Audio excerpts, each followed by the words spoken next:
Alright, I'm going to show you how to install your own gate kit. I use a drill during this.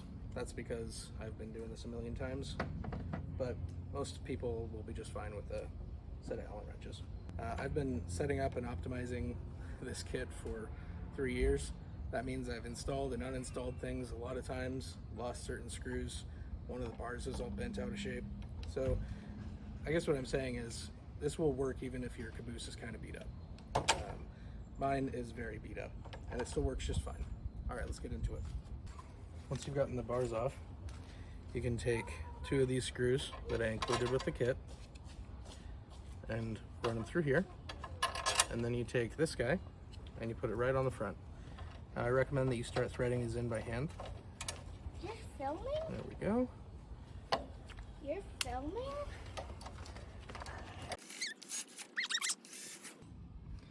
Alright, so now since I'm installing this one on the left, I want it to be over as far as possible. That means using the hole on the far right side. So we're going to cover it up so that the hole matches up with this one. Thread these screws through, that way we don't forget where we are. Okay, and then we're going to slide these 2 screws through here. That gets us set up, and now we can put this guy on and start threading him in.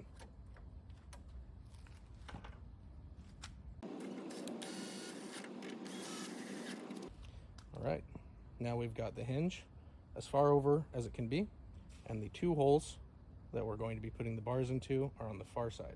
For this next part, we're going to use the top hinge cover, 2 poles, and this guy. No screws just yet. I'll take the top hinge cover and you want to slide it on top the hinge. You're going to take these 2 and slide them into place on the latch. And then you're going to take the ends and put them in here. Now, no screws just yet, because all we're doing is we're going to see if this is the right length. So mine's a little bit short. Now, that's pretty common. You see these have a little bit of flex to them. So what we're going to do is we're going to take this off. We take 2 of these guys, and we're just going to drop them down into the hole. Now what these are going to do is they're just going to add a little bit of length to the whole latch system.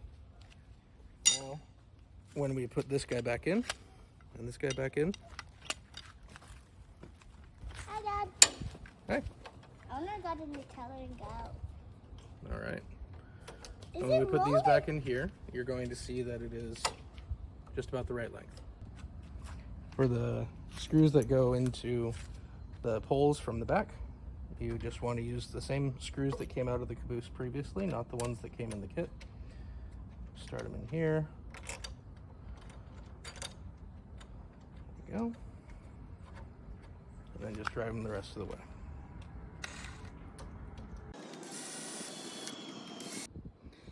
Now, if you have the Conestoga rain cover attachment, it's pretty easy. These guys on the back, you just pull them on them and then twist them, and they'll stick out a little bit. Same with the ones on the front. There we go.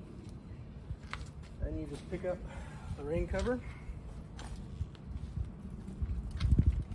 drop the front on the pegs, drop the back on to the pegs, and then in order to tighten everything up, you just have to rotate the pegs until they snap back into place. There we go.